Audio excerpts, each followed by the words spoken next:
Good evening. Well, years ago, I had this thought that I might have some allergies. So I went to an allergist, and they ran all these tests on me, and he came back and he said, well, you don't have any allergies. I said, well, great. Then what's wrong with me? And so we got talking. He says, well, what do you do? I said, well, I'm a professor of New Testament studies. And he said, oh, well, my wife and I go to a Unitarian Universalist church. And I said, okay. And he said, we really like it. We love that church because, they don't tell us what we need to believe. We just believe what we want.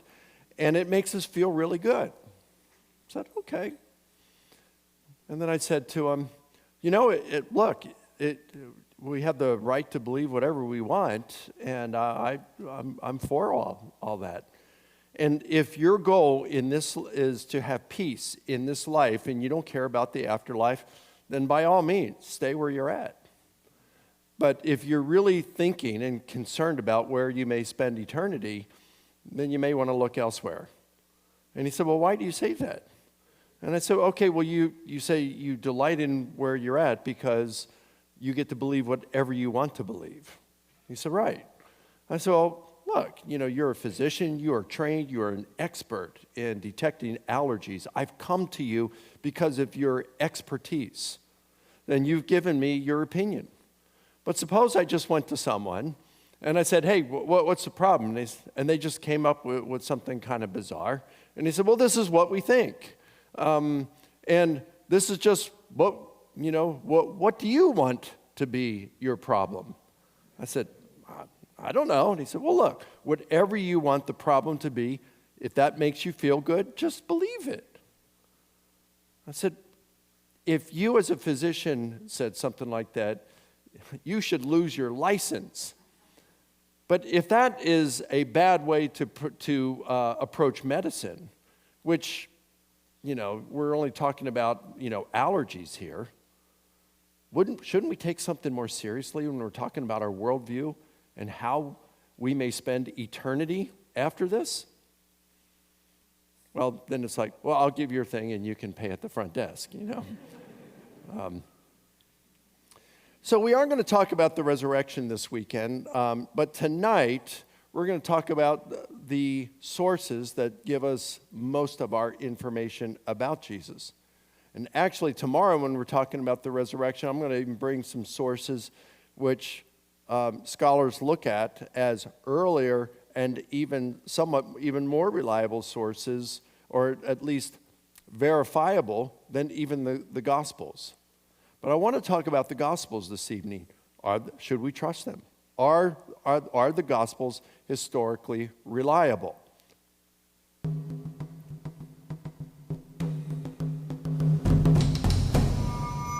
Are they reliable? Well, before we can answer that question, we must answer some other more foundational questions. What do we mean by historically reliable? Do we mean that it has to be perfect without any error at all?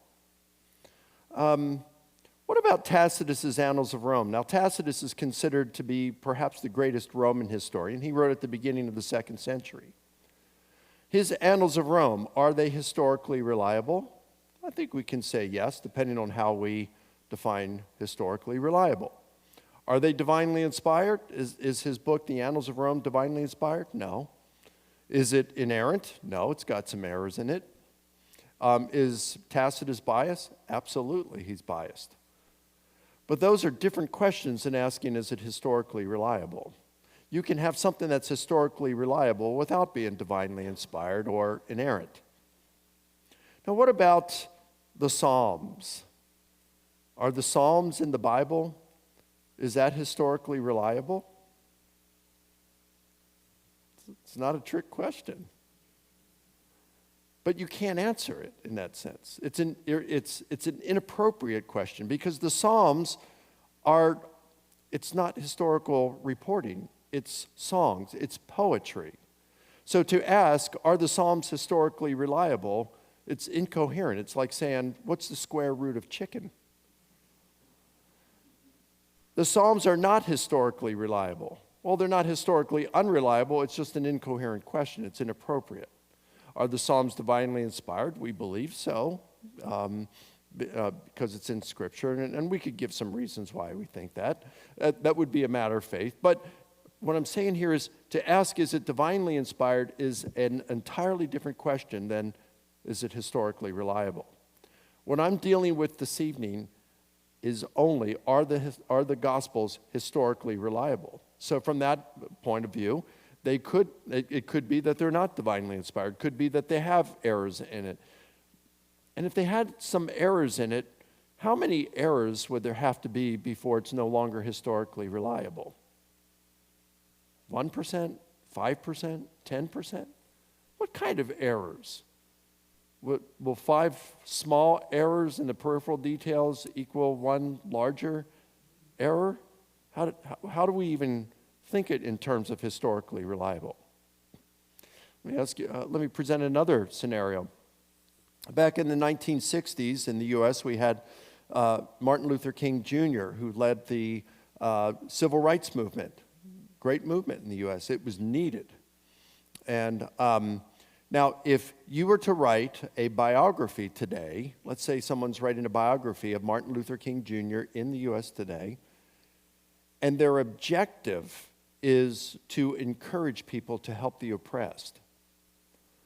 Suppose that person wrote about all the great things Martin Luther King Jr. did, but neglects to mention his multiple marital infidelities. That paints a portrait of Martin Luther King Jr. that is kind of whitewashed a little bit. It just kind of airbrushed to make it a little bit better. Now, would that biography be accurate? Well, would it present a totally accurate, exhaustive picture of Martin Luther King Jr.? No, it wouldn't. Had it been airbrushed? Yes, perhaps to make him look better, because you leave out the negative stuff and only have the positive things? Right. So would that be historically reliable? I would say yes, as long as we take into consideration the objective for writing.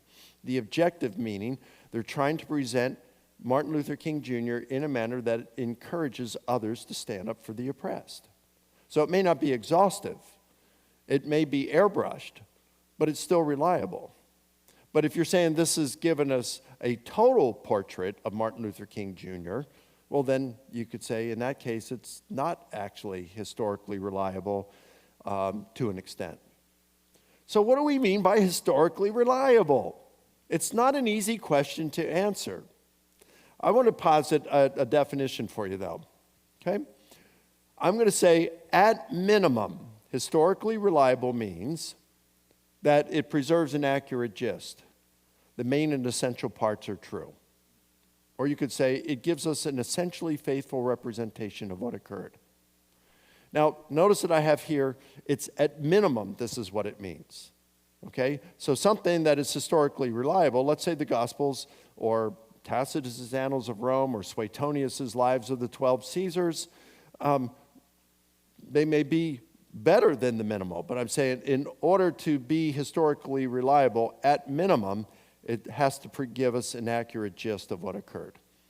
All right? And notice that I've said that this applies not only to the Gospels, but also to the Greco-Roman literature or Josephus's Antiquities of the Jews, Histories of the Jews.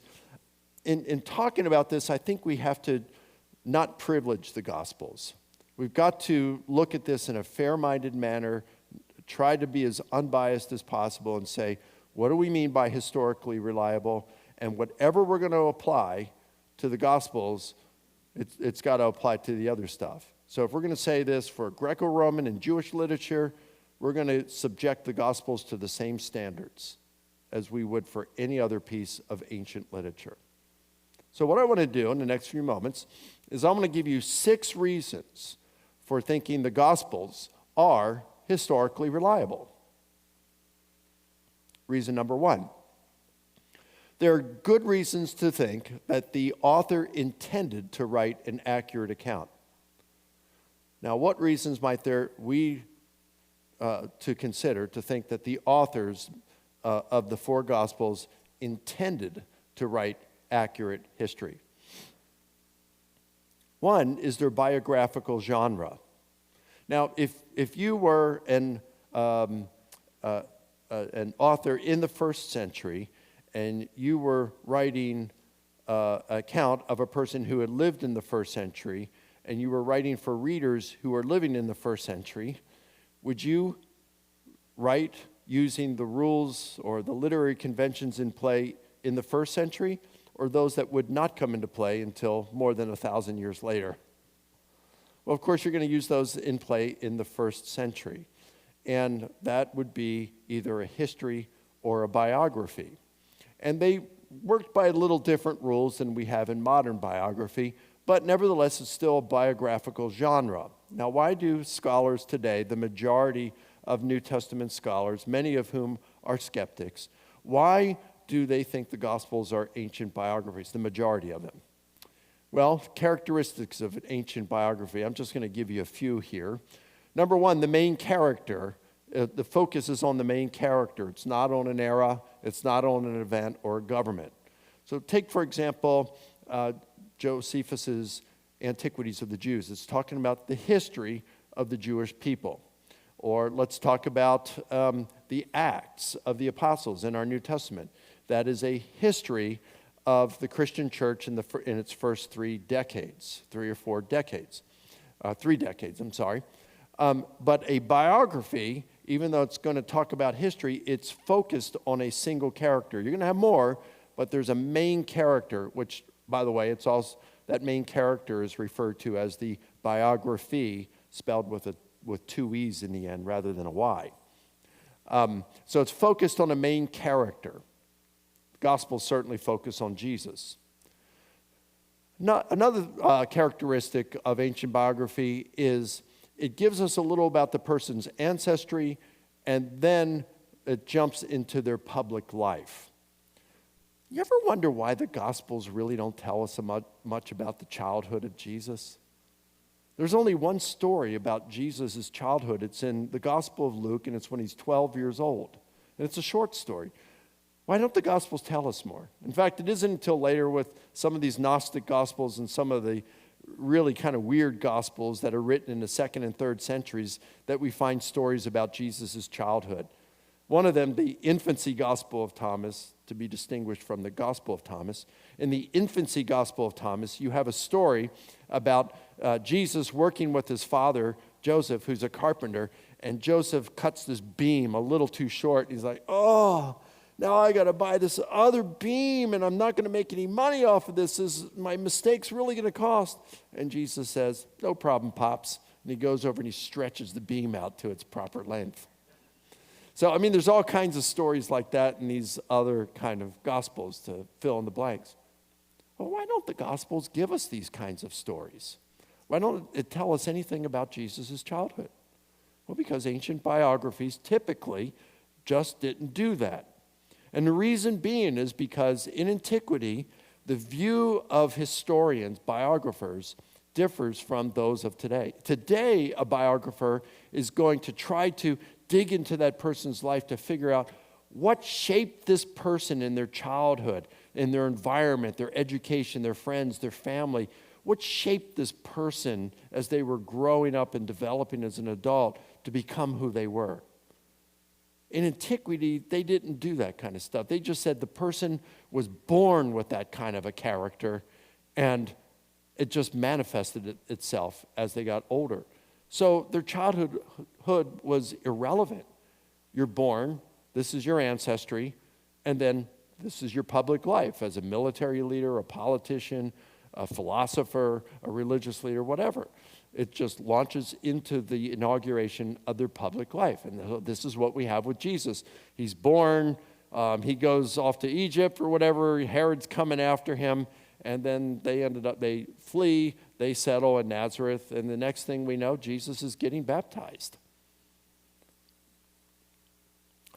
The main subject's character is illuminated through words and deeds. So what the biographer was trying to do is, I'm going to report stories about my main character and things that they said that illuminate the kind of person that they were. Who was this person? So got some, and then fourth, the length. The average length of an ancient biography was between 10 and 25,000 words. And the reason being is these were written for education and entertainment. Now, only about 10% of the people could read, and only about half of those could read and write in antiquity. And so the way people learned was to have people who would read to them. It would be a way like they didn't have television at night.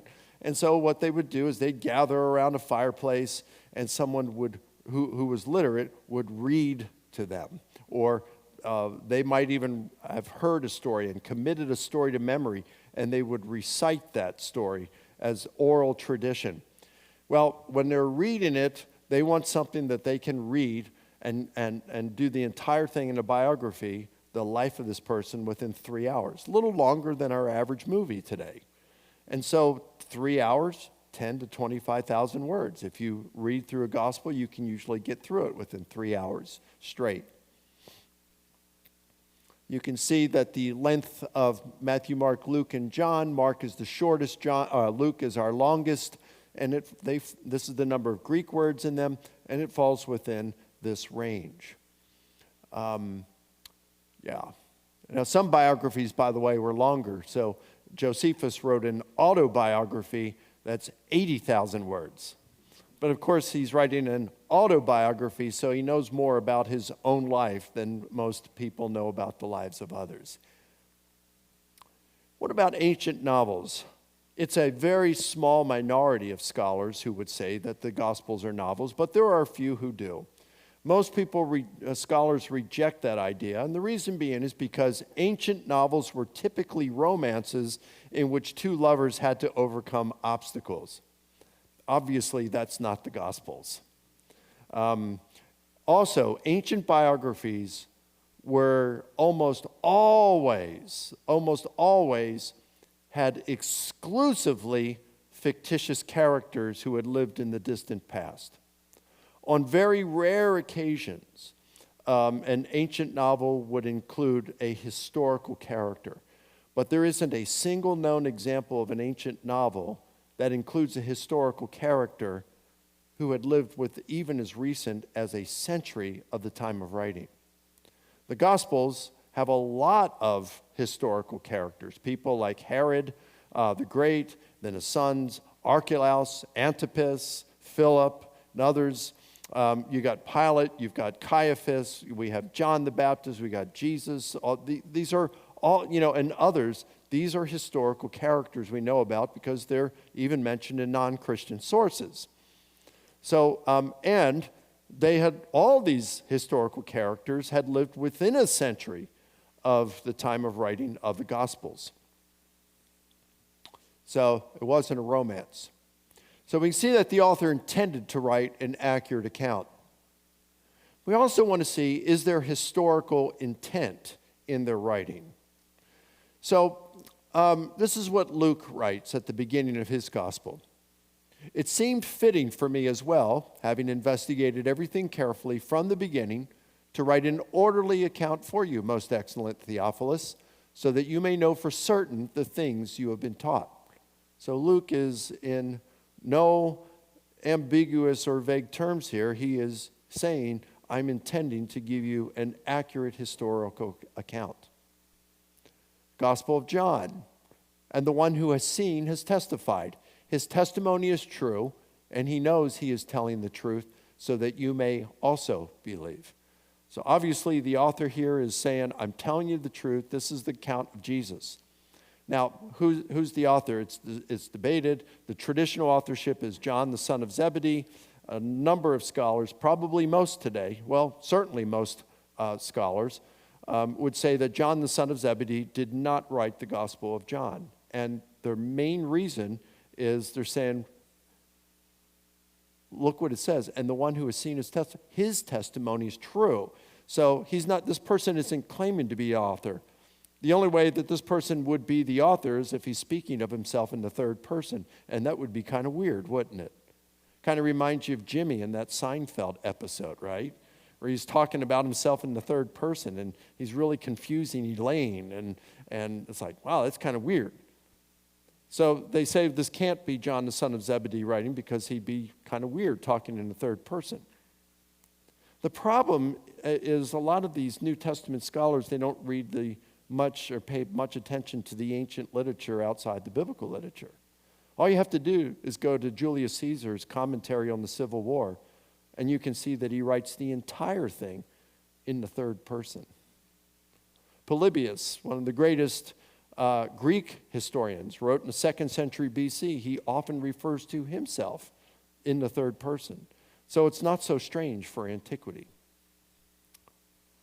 Gospel of Mark. The soldiers forced a passerby. George mentioned this. The soldiers forced a passerby to carry Jesus' cross. Simon of Cyrene, the father of Alexander and Rufus, who was coming in from the country. Many scholars have noted this, that the reason Mark mentions that Simon is the father of Alexander and Rufus, and the other Gospels don't mention it, is because Alexander and Rufus are believers amongst the recipients of this letter. They know who Alexander and Rufus is, and so otherwise, why would you even mention them as the sons of Simon of Cyrene? There's also no contemporary competing portraits of Jesus. So you have Matthew, Mark, Luke, and John in the 1st century. Now, after that, you have some others like the Edgerton Papyrus. You've got the Gospel of Thomas, the Gospel of Peter, the Gospel of Mary, written all in the 2nd century. In the 3rd century, you've got the Gospel of Philip, and then you have the secret Gospel of Mark. That was a forgery written by Morton Smith in 1958. So you have these, and they have different ways of describing Jesus. It's funny, like the Gospel of Philip, it's written by, or it talks about Mary, the sister of the Apostle Philip, and she's going around telling people that, hey, if you are a Christian and you're married, you can't have sex with your spouse anymore. That's off limits. And if you want to be a Christian, you can't have sex anymore. So, I mean, this person who wrote the Gospel of Philip was, like, really weird. So, number one, we have good reasons to think that the author intended to write accurate history. Number two, we have good reasons to think the author chose their sources judiciously. All right? So, let's look at Gospel of Mark. Now, I supervised a master's thesis a few years ago by a student named Joshua Pelletier. And what he did was he pulled a survey of more than 200 critical New Testament scholars writing in English between 1965 to I think it was 2019. So quite a long time. And he got a really, over 200 scholars. He just found 200. He didn't eliminate anyone. There were 200. They had to be scholars in the relevant field, and they had to be writing on this kind of issue and writing critically. So it's like not a devotional book, but it had to be something that's like, all right, this is who we think wrote Mark and why we think it. So he did that, and he found that the majority of critical scholars writing in English during this time give reasons, and they believe that the traditional authorship of our Gospel of Mark is correct, and that the Apostle Peter was Mark's primary, if not exclusive, source. That's pretty strong. That's what the majority of scholars today. So when you hear a skeptic out there like Bart Ehrman, who's probably the most influential skeptical New Testament scholar in the world today, we've debated 7 times, we've become friends. We disagree on a lot of things, and we really go at each other when we debate. You can see some of these on my YouTube channel if you're interested. But despite that we disagree so strongly on things, we're friends, even though he's wrong. And Ehrman will say, we have no idea who wrote the Gospel of Mark because it's anonymous, and we'll talk more about that tomorrow. He says scholars don't know who wrote Mark. Well, he hasn't done the research on this, because if he did, he would see just as my student found, and my student is doing his PhD right now, where he's expanding that even further, that sampling even more than 200 some scholars. But we found that the majority of New Testament scholars today, critical New Testament scholars, think Mark wrote the Gospel of Mark and that Peter was his primary source. That's pretty strong. That means the Gospel of Mark is rooted in eyewitness testimony. Now, you could say Mark or Peter were lying, okay? You could go with that, but it's still, there's good reason to think that Mark, our Gospel of Mark, is based on the testimony of the Apostle Peter. And the Gospels tell us, all the Gospels tell us, that Peter was Jesus' lead apostle. That's pretty good stuff. The author of Mark certainly chose his source judiciously. You don't get much better than Peter. Luke, most scholars today, by far, a large majority think that Luke used Mark as one of his sources. By the way, at the beginning of his gospel, Luke says he interviewed the eyewitnesses and those who knew the eyewitnesses. Well, Mark knew the eyewitness Peter, so you got Mark. And then you have what's called Q. Anybody ever hear about the Q source? Okay, a lot of you. So what's the Q source? Okay, so the majority of New Testament scholars today think that Mark was the first gospel to be written. I think that too. There's good reason for that. And then they look, and there's good reason to think, I don't have time to get into it, but there's really good reasons to think that Matthew and Luke used Mark as their primary source and supplemented it. Okay? You say, well, why would Matthew? If Matthew was a disciple, why would he use Mark? Well, because there's a number of events where Matthew wasn't present. He didn't come along until a little bit later as a disciple. Moreover, you had Jesus on a number of occasions take his three closest disciples, Peter, James, and John, with him. He was there like when he raised Jairus' daughter from the dead. He was there. Those three were the only ones there during the Transfiguration or when Jesus prayed in Gethsemane. So, of course, you want the testimony of Jesus' lead apostle there, Peter. And if Mark was written first, it would have been considered authoritative because it's based on the testimony of Peter, so why not? And it was typical for ancient biographers to use a primary source and to supplement it. And this is probably what Matthew and Luke did. Now, what's Q? Well, they identify Mark as a primary source when you have Matthew and Luke and you compare with Mark and you see there's a lot of verbal similarities. A lot of verbal similarities between them. All right? And so that if there's a lot of verbal similarities, it's not that you're just telling the same story. They're using a lot of the same words to do that. So they say, okay, Mark's the source in a case like this. Well, there are numerous cases, like 200 and some verses, where Matthew and Luke have the same source, and there's these verbal similarities, but the Astoria is absent from Mark. So it's like, well, Mark couldn't be the source in that case.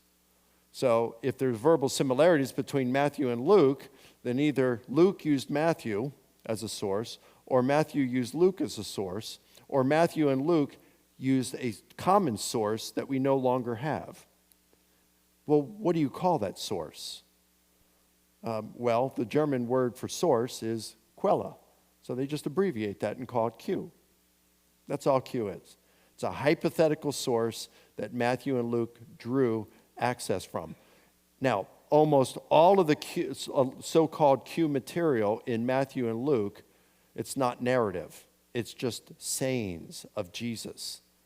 And so what was Q? Well, we don't know, but maybe it was a document that Matthew or one of the disciples wrote down. They took notes of Jesus' teachings. He sent them out 2 by 2s. Maybe one of the disciples wrote down a bunch of these teachings of Jesus and took it along to refer to when they're out.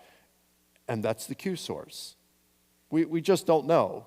All we know is what we have. This Q material is almost exclusively just sayings of Jesus without any kind of narrative.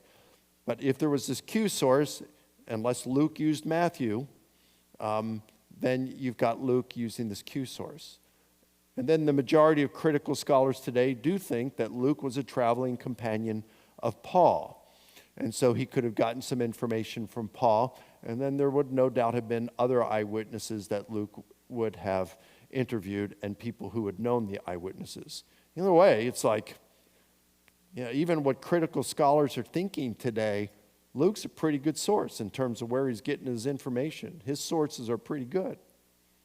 John, As I mentioned, most today don't think that the church tradition that it was John the son of Zebedee, one of Jesus' three closest disciples, they don't think that that's the case. I think that they're mistaken on there, but I am in the small minority of New Testament scholars today.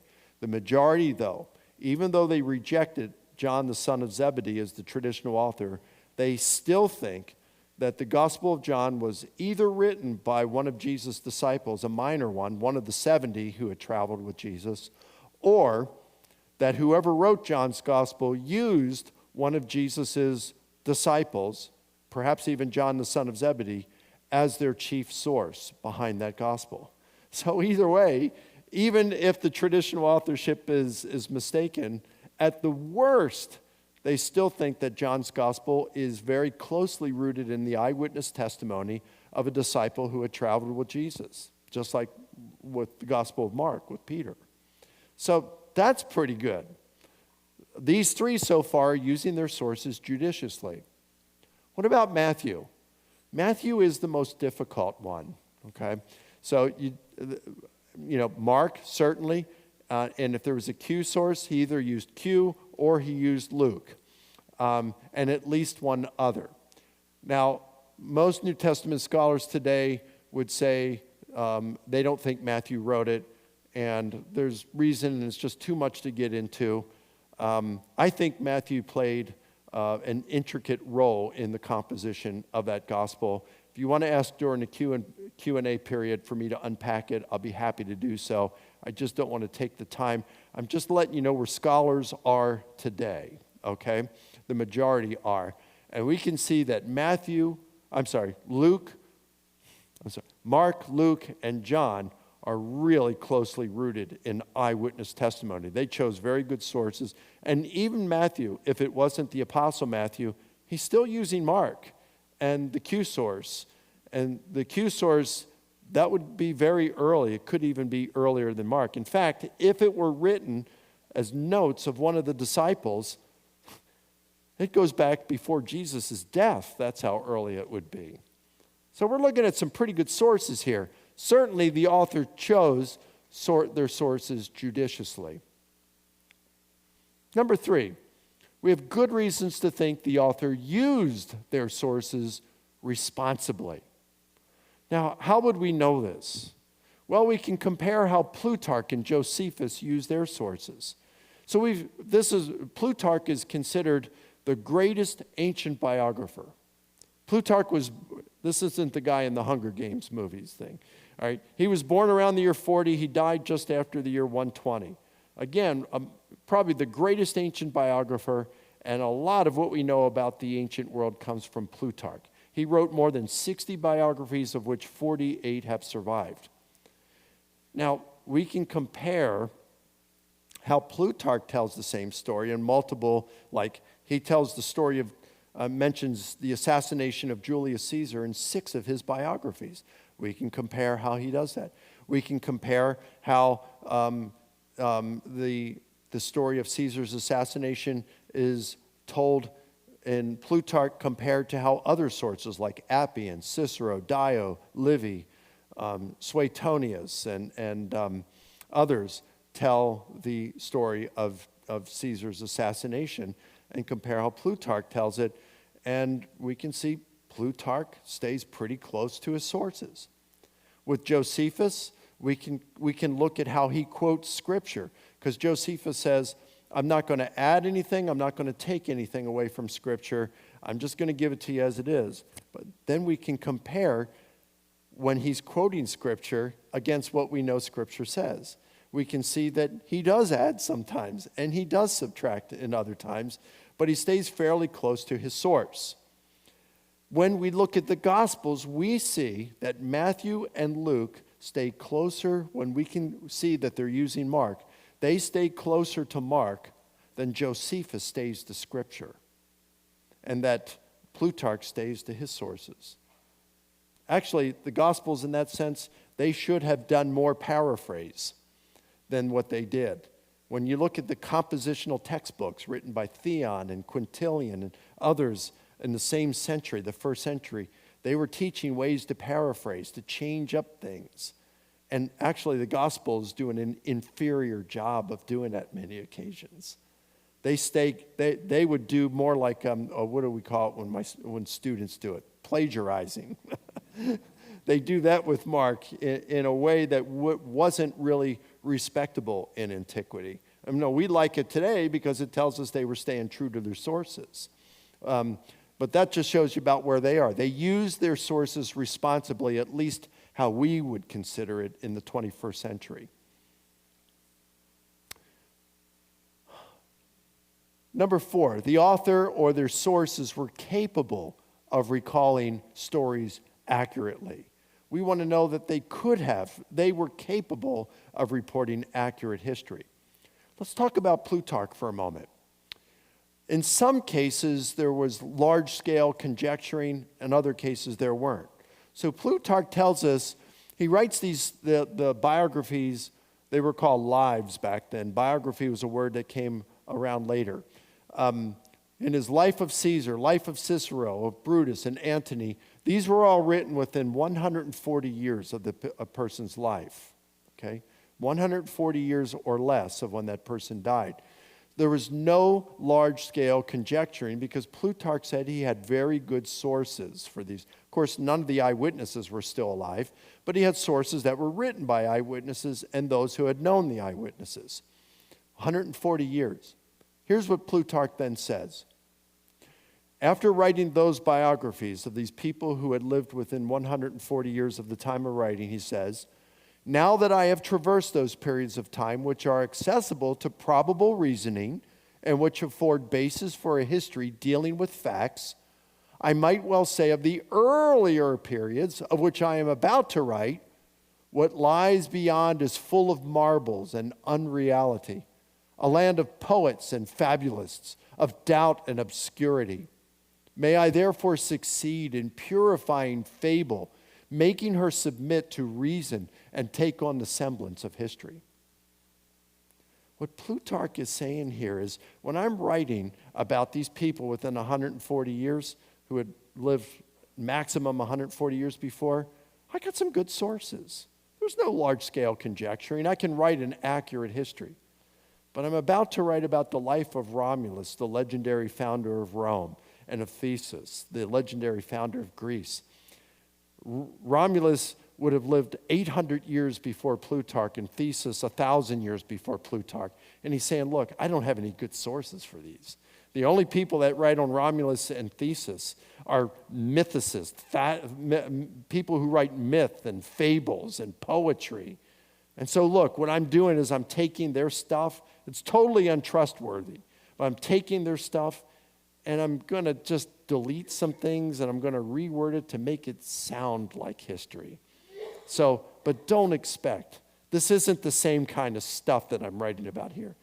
I'm trying to make it sound reasonable, but it's not trustworthy because I don't have good sources. These people lived too long ago.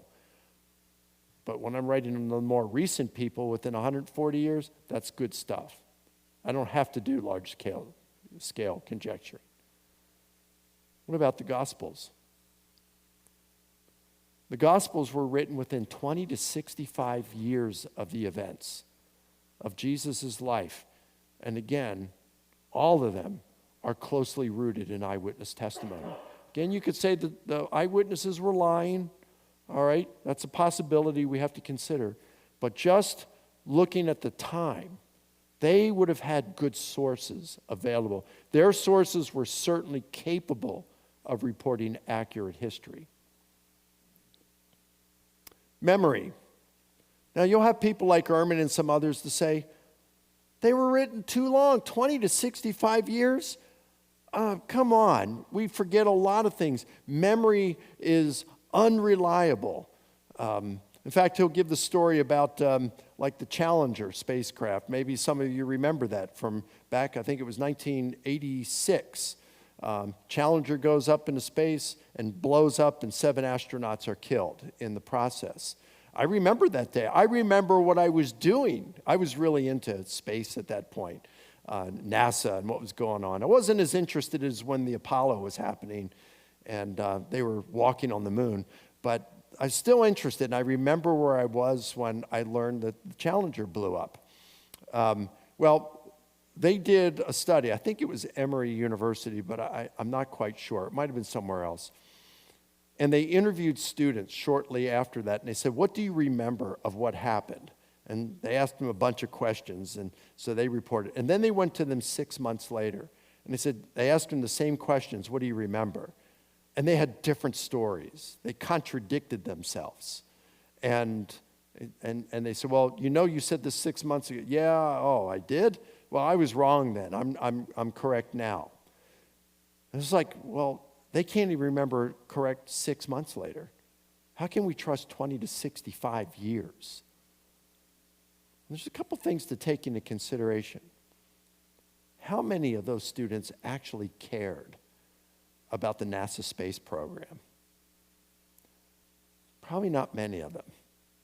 I was beginning to lose interest. I mean, what NASA was doing was important, but it wasn't, they're just circling the Earth. That wasn't exciting as going to the moon and walking on the moon. So it lost a lot of interest. But I'll bet if you ask the family members, the spouses of those 7 astronauts, they remember exactly what happened on that day. Now, my wife and I, we are really into World War II stuff. Any documentaries come up on World War II, we are into it. Movies come out, we are into it. We watch those movies. Well, years ago, I was coming out of it was probably within the last 15 years. I was coming out of a doctor's office, and I was leaving, and I had to go through the waiting room, and there's all these patients in there. And I remember seeing this really old guy, and he was wearing a baseball cap, and it had a B-29 Super Fortress on it. And I was thinking, walking past him, and I left the office, I'm thinking, man, that guy must have flown on a B-29 in World War II. And my curiosity just got the best of me, and I came right back in the office, and I walked up to him, and I said, sir, did you fly on a B-29 in World War II? And he said, I sure did, son. I said, man, you must have some amazing stories. He said, yeah, I was based in the Pacific Theater, and I'll never forget the native women on that island. They had a horrible smell to them. And here it was over 65 years later, and he still remembered the odor of those women. 9/11. I don't know how much you guys were tuned in. I guess you're kind of close to New York City. You're probably closer to New York City than I am in Atlanta. But those of us who are old enough to remember 9/11, we remember it well. We remember what the weather was like where we were at on that day. And the reason being is because we were really emotionally captivated. We had been attacked.